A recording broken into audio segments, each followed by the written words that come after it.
আসসালামু আলাইকুম। ইদানিংকালে হাসান মাহমুদের ইয়র্কার গুলো অনেক বেশি মাত্রায় এফেক্টিভ হচ্ছে এবং কাউন্টি ক্রিকেটে যেমনটা দেখা গেছে যে ইয়র্কারে তিনি অনেক বেশি মাত্রায় উইকেট নিয়েছেন, সেটা কিন্তু এলপিএল এও আমরা দেখতে পাচ্ছি যে ইয়র্কার করে হাসান মাহমুদ উইকেট নিচ্ছেন। সত্যি কথা বলতে হাসান মাহমুদের ইয়র্কার করাটা আসলে তার বোলিং বায়োমেকানিক্সটা অনেক বেশি মাত্রায় কমপ্লিমেন্ট করে। কিভাবে হাসান মাহমুদ এত চমৎকার নিখুঁত ইয়র্কার জেনারেট করতে পারেন সে ব্যাপারে কথা বলতে চাইলে প্রথম যে বিষয়টা তার বোলিং বায়োমেকানিক্সে বলতে হবে সেটা হচ্ছে তার এলবো হাইপার এক্সটেনশনের ব্যাপারটা। সত্যি কথা বলতে আপনি যে কারণে জসপ্রীত বুমরাকে চাকার মনে করেন যে জসপ্রীত বুমরার এলবো হাইপার এক্সটেনশনটা অনেক বেশি থাকে, আপনি একটু কম্পেয়ার করে যদি দেখেন তাহলে দেখবেন হাসান মাহমুদের কিন্তু সিমিলার কাইন্ড অফ অ্যাট্রিবিউট, অর্থাৎ হাসান মাহমুদেরও এলবোটা অনেক বেশি মাত্রায় হাইপার এক্সটেন্ডেড এবং এই হাইপার এক্সটেন্ডেড এলবোটা সেই সঙ্গে রিস্ট স্ন্যাপিং, এটা তাকে অনেক বেশি মাত্রায় অ্যাকুরেট ইয়র্কার জেনারেট করতে সহযোগিতা করে। প্রয়াত জ্যাকি স্যারের সাথে একবার এই ব্যাপারটা নিয়ে আমার কথা হচ্ছিল এবং সেখানে তিনি এই পয়েন্টেই মেনশন করেছিলেন এবং স্যারই আসলে বিষয়টা আমাকে সবার আগে ধরিয়ে দিয়েছিলেন যে দেখবা হাসান মাহমুদের এলবোটা অনেক বেশি মাত্রায় হাইপার এক্সটেন্ডেড। তার আগে সত্যি কথা বলতে খালি চোখে আমার কাছে ওরকম ভাবে ধরা পড়ে নাই। স্যার বলার পরেও, আল্লাহ স্যারকে বেহেশত নসিব করুক, স্যার বলার পরে আমি যখন মিলিয়ে দেখলাম তখন দেখলাম যে হাসান মাহমুদের যে এলবোর হাইপার এক্সটেনশনটা সেটা অনেকটাই জসপ্রীত বুমরার সঙ্গে মিলে যায় এবং এই ধরনের এলবো হাইপার এক্সটেনশন যাদের থাকে তারা অনেক ভালো ইয়র্কার জেনারেট করতে পারেন যদি তারা ঠিকঠাক মতো প্র্যাকটিসটা করেন। ইভেন আপনি যদি শোয়েব আক্তারের ব্যাপারেও চিন্তা করেন, শোয়েব আক্তারও কিন্তু এরকম হাইপার এক্সটেন্ডেড এলবো ছিল যেটা তাকে অনেক বেশি মাত্রায় গতি এবং ইয়র্কার জেনারেট করতে সহযোগিতা করত এবং তার রিস্ট স্ন্যাপিংটা, হাসান মাহমুদের কথা বলছি, রিস্ট স্ন্যাপিংটা বলটাকে আসলে রাইট মোমেন্টে ডিপ করতে সহযোগিতা করে। আদারওয়াইজ আপনার এলবো হাইপার এক্সটেনশন আছে কিন্তু আপনার যদি রিস্ট স্ন্যাপিংটা খুব বেশি ভালো না থাকে সেক্ষেত্রে হয়তো বা বলটা ফুল টাচই হবে, ঠিকঠাক মতো ইয়র্কার হবে না। তবে হাসান মাহমুদের ক্ষেত্রে কিন্তু ইয়র্কারটা বেশ ভালো মতো হয়। দ্বিতীয়ত যে বিষয়টা সেটা হচ্ছে তার লোড আপ এবং ফ্রন্ট অন অ্যাকশনের জায়গাটা।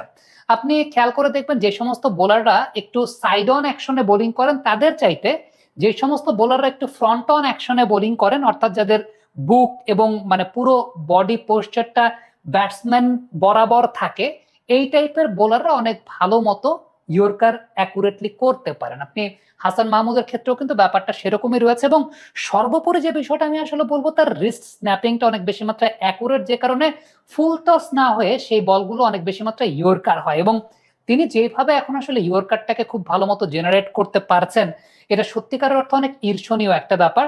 আপনি যদি তার ফ্রন্ট ফুট ল্যান্ডিংটা, ফ্রন্ট মানে লোড আপের পর ফ্রন্ট ফুট ল্যান্ডিংটা লক্ষ্য করে দেখেন, ফ্রন্ট ফুট ল্যান্ডিং এর সময়টায় অনেক জোরের সঙ্গে তিনি ফ্রন্ট ফুট ল্যান্ডিংটা করেন এবং আপনি তার ফ্রন্ট ফুটটাকেও যদি লক্ষ্য করে দেখেন অনেক বেশি মাত্রায় ব্রেসড ফ্রন্ট লুক থাকে।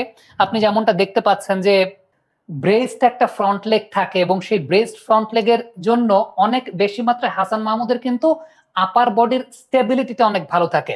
এটা আমি পার্সোনালি হাসান মাহমুদকে দেখেছি যে তার ক্যারিয়ারের একটা স্টেজে এসে ফিটনেস নিয়ে তিনি অনেক কাজ করেছেন। বাংলাদেশের লোকাল কোচেস যারা আছেন, তারেক আদিস খান আছেন, তালহা জুবায়ের আছেন, তারা কাজ করেন নিয়মিতভাবে পেস বোলারদেরকে নিয়ে। আমি পার্সোনালি হাসান মাহমুদকে তারেক আদিসের সঙ্গে আলাদা করে কাজ করতে দেখেছিলাম যখন Hasan Mahmud Dhaka premier division cricket লিগে কিংবা রংপুর রাইডার্স এর হয়ে খেলছিলেন সেই সময়টাতে। সো আমি ওই সময়টা হাসানকে আলাদা করে ফিটনেস নিয়ে কাজ করতে দেখেছি। সো তার ওই যে ফ্রন্ট ফুট ল্যান্ডিং এর যে জায়গাটা, এই জায়গাটা আমার মনে হয় যে আগের চাইতে অনেক বেশি মাত্রায় স্টেবিলিটি তার বেড়েছে, যেটা তাকে খুব অ্যাকুরেটলি ইয়র্কার প্রদানের ক্ষেত্রে অনেক বেশি মাত্রায় সহযোগিতা করে। আরেকটা খুব গুরুত্বপূর্ণ ব্যাপার আমি যেটা বলবো সেটা হচ্ছে হাসান মাহমুদের নন বোলিং আর্মের ব্যবহারটা। আপনি দেখবেন যে তার নন বোলিং আর্মটা কিন্তু অনেক ওপরের থেকে আসে এবং অনেক জোরের সঙ্গে নিচে হিট করে এবং নন বোলিং আর্মটা কিন্তু অনেক ইম্পর্টেন্ট আপনি যদি অ্যাকুরেটলি ইয়র্কার করতে চান। আমরা পেস বোলারদের ক্ষেত্রে দুটা বিষয় নিয়ে আসলে অনেক বেশি মাত্রায় কথা বলি, সেটা হচ্ছে মানে বোলিং আর্ম যতটুকু কার্যকরী তার চাইতে নন বোলিং আর্মটা কিন্তু আরো অনেক বেশি মাত্রায় কার্যকরী হতে পারে। বিশেষ করে আপনি যদি নন বোলিং আর্মটা আপনার দেখা গেল যে প্রপারলি ওপর থেকে নিচে হিট করছে না, ওই সময়টাই কিন্তু আপনি আপনার অ্যাকুরেসি কিংবা আপনি আপনার গতির যে জায়গাটা সে গতির জায়গাটা ঠিকঠাক মতো পাবেন না। এবং হাসানকে আমরা জানি যে সবসময় তিনি আপরাইট সিমে বোলিং করে থাকেন এবং তার আপরাইট সিম কিংবা সিমের যে রিপ্রেজেন্টেশন সেটা কিন্তু খুবই সুন্দর এবং যেটা তার অনেক বেশি মাত্রায় হেল্প করে। সর্বশেষ যে বিষয়টা বলবো সেটা হচ্ছে যেহেতু হাসান মাহমুদের hyper extended elbow, that means তার লেট রিলিজ পয়েন্ট আছে।